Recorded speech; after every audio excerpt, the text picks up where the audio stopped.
Carísimos en Cristo, bienvenidos a esta contemplación del Santo Evangelio. Hoy nos encontramos en el día 11 de mayo. Hoy contemplamos el Evangelio que se encuentra en San Juan capítulo 15 del 26 y siguientes.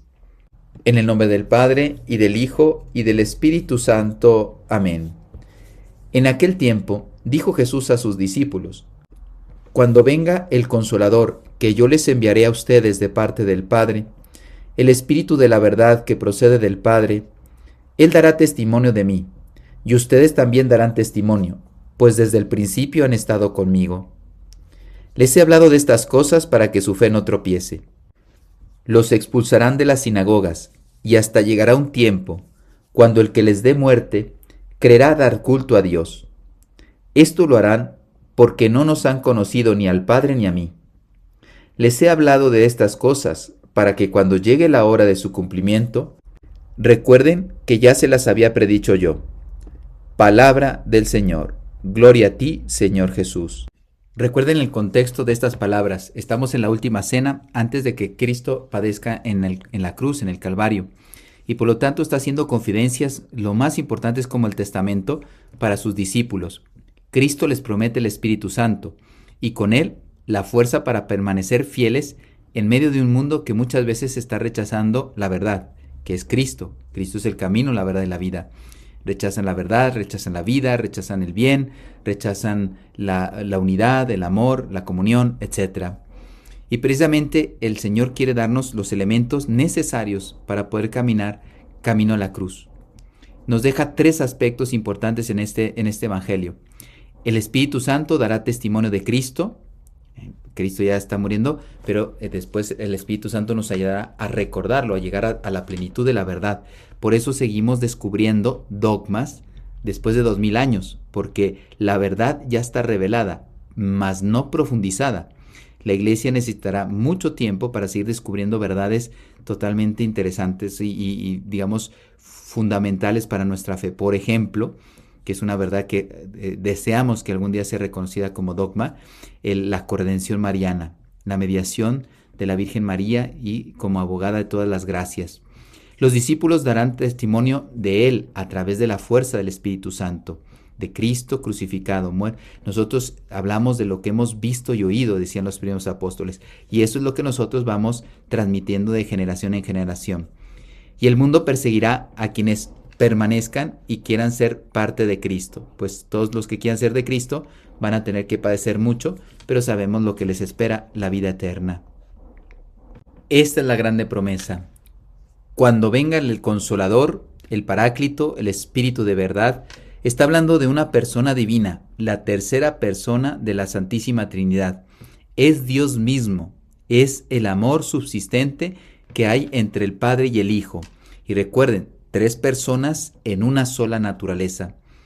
San Basilio Magno nos decía que por el Espíritu Santo somos restaurados al paraíso. Es quitado ese pecado original y por lo tanto también robustecida nuestra alma para vivir santamente. Ascendemos al reino de los cielos y volvemos a la adopción filial. El pecado nos separó de Dios, el Espíritu Santo, especialmente con los sacramentos, nos vuelve a restituir esta amistad con Dios. Muchos cristianos y muchos también personas que se dicen católicos viven al margen del Espíritu Santo.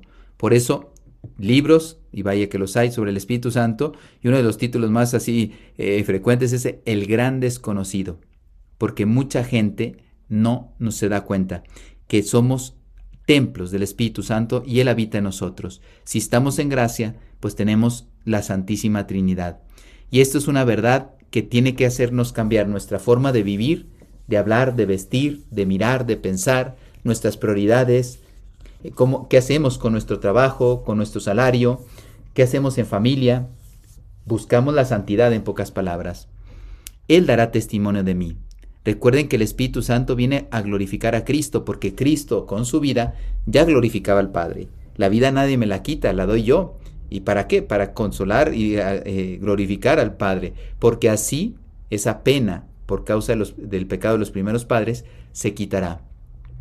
Si dejamos que nuestra alma sea conducida por el Espíritu Santo, las emociones tendrán un equilibrio, ya no habrá tanta agitación y la confusión desaparecerá de nuestra alma. Viviremos en la verdad, en la pureza, en la humildad, en la caridad y en la obediencia, en la fortaleza.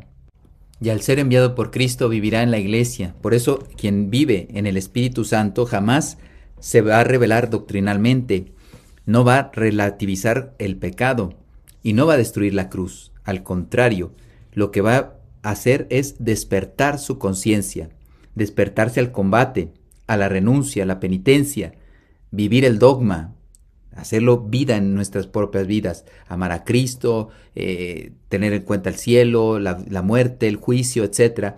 Aceptar y abrazar la cruz. El Espíritu Santo no vino a anestesiar nuestras conciencias, vino a convertir nuestros corazones. Él da testimonio de Cristo porque nosotros vamos a dar también testimonio. Recuerden que la palabra mártir significa testigo. ¿Y a qué debemos morir? Al respeto humano, al pecado, a la tibieza, al egoísmo, a la mentalidad del mundo. Un grande santo como San Ignacio de Antioquía decía: yo soy trigo de Cristo y he de ser molido por los dientes de las fieras, los leones que en los circos romanos de aquel entonces lo estaban conduciendo para allá, para llegar a ser pan puro, un pan que sea triturado, o sea, era su sangre derramada, para poder ahora sí ser, decía él, para ser discípulo de Cristo verdadero. Con la fuerza de Cristo abrazaremos la cruz, con la fuerza de Cristo estaremos listos para dar la vida. Porque Cristo ya lo avisa: los expulsarán y el que les dé muerte creerá que da culto a Dios. O sea, encima pensarán que está haciendo bien. La persecución no es un accidente, no es algo que se dé o no se dé en la historia de la iglesia. En la historia de la iglesia siempre se va a dar la persecución, no hay novedad. ¿Por qué? Porque el mundo odia la verdad. Esto le pasó a los apóstoles, a los mártires, a los santos, no soportaban la verdad. Los santos son insoportables para las personas que no quieren vivir según Dios. Nada hace tan odioso al hombre mundano como la vida virtuosa de un santo. La santidad desenmascara el pecado, por eso si encontramos un santo nos echa en cara nuestras mediocridades.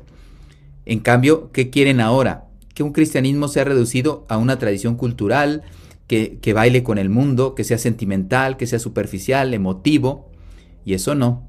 Recuerda que el santo te recuerda que el pecado existe, es como un profeta. El infierno existe, la gracia existe, la muerte llega, y que algún día vamos a dar cuentas, y que Cristo merece toda nuestra vida. Cuidado con apostatar silenciosamente, interiormente. Les he hablado de estas cosas para que su fe no tropiece. Ya lo decía San Juan Pablo II en una exhortación apostólica hablando de Europa, que decía, claro, ya Europa prácticamente estamos viviendo en una apostasía silenciosa. Ahora ya no es silenciosa, ahora es totalmente abierta al mundo. Para resistir, pues necesitamos la gracia de Dios, el Espíritu Santo. Tenemos un ejemplo muy elocuente en San José Sánchez del Río, este niño que fue a defender la fe junto con los cristeros en esa grande gesta cristera, y murió diciendo: viva Cristo Rey y viva la Santísima Virgen de Guadalupe.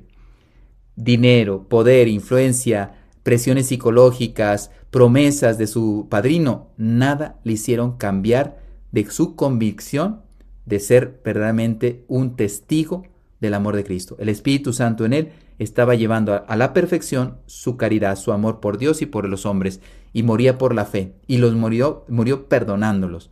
Cuenta la historia que después el padrino, años después, veían a un hombre en la iglesia, ahí de Zaguayo, Michoacán, México, que visitaba la iglesia, todo cabizbajo, silencioso, etc.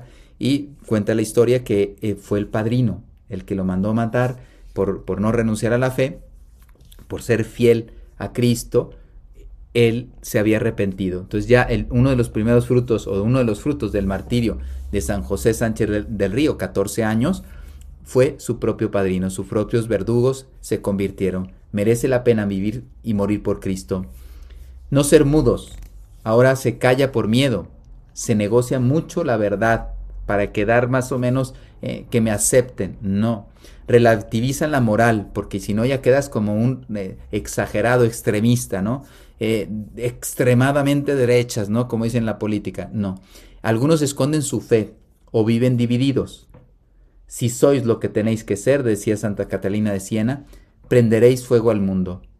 No podemos ser cristianos mediocres ni tibios, menos acomplejados, sino más bien llenos del Espíritu Santo, para que seamos, a imitación de María, incondicionales para que Dios pueda hacer cualquier cosa con nosotros. ¿Cómo lo puedo aplicar en mi vida? No te avergüences de ser católico. Habla de Cristo. Defiende la verdad con caridad y firmeza. Defiende la Iglesia. Invoca diariamente al Espíritu Santo. Antes de hablar, antes de rezar, por ejemplo, antes de ir a la Eucaristía, antes de hablar con tu esposa, con tus hijos, antes de empezar el trabajo. Vive en gracia. Frecuenta los sacramentos. Prepárate porque esto es un combate espiritual. Y ama, invoca a la esposa del Espíritu Santo, la Santísima Virgen María. Le pedimos a ella que interceda por nosotros para vivir santamente. Santísima Virgen María, Madre del Cenáculo y Reina de los Apóstoles, tú que permaneciste firme al pie de la cruz, alcánzanos la fortaleza de los mártires, la fidelidad de los santos, el fuego del Espíritu Santo. Haznos testigos valientes de tu Hijo, en medio de un mundo que muchas veces lo rechaza. Que jamás tengamos vergüenza del Evangelio, que jamás negociemos con la verdad, que jamás abandonemos la cruz. Madre Santísima, forma en nosotros un corazón ardiente, eucarístico, puro y apostólico. Y cuando llegue la hora de la prueba, quédate junto a nosotros, para que podamos proclamar con nuestra vida y con nuestra muerte, viva Cristo Rey y la Santísima Virgen de Guadalupe. El Señor esté con ustedes y con tu espíritu. La bendición de Dios Todopoderoso, Padre, Hijo y Espíritu Santo, descienda sobre ustedes y permanezca para siempre. Amén.